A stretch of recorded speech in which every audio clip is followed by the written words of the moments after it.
యేసుప్రభు ఏం చెప్పాడు తెలుసా? శక్తి లేకుండా సువార్త సేవ చేయొద్దురా నాయనా, శిలకకు చెప్పినట్టు చెబుతున్నాను రా నాయనా, పైనుంచి శక్తి పొందేంత వరకు వెళ్ళొద్దు.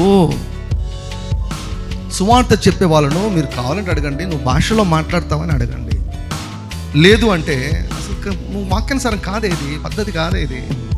మరి దేవుడు కార్యం చేస్తాడండి. దేవుడు వాక్యంలో శక్తి ఉంది కదా, వాక్యానికే శక్తి ఉంది కదా, కాబట్టి జరుగుతుంది.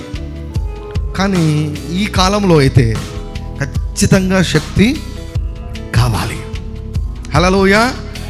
నిన్ను ఒక మాట అనాలంటే భయపడాలి. వాళ్ళు చూసేదానికి వీళ్ళు ఎందరైనా పెద్ద పెద్ద కాలాలు వచ్చినారు, వీళ్ళు పెద్దోళ్ళు ఉన్నట్టున్నారు. గుర్తుపెట్టుకొని ఎవరైనా కూడా పిల్లకాయల మీదకే పోతారు, దిక్కులేని వాళ్ళ మీదకే పోతారు.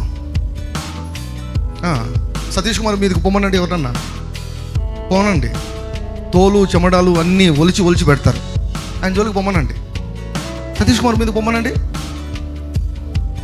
పోలేరు. బెల్లంపల్లి ప్రవీణ్ కుమార్ గారి మీదకి పొమ్మనండి, పోతారా? పిల్ల పాస్టల్ జోలికి పోతారు. ఎంత తొందరగా వీలైతే అంత తొందరగా ధనవంతులు కండి మీరు. హల్లెలూయా.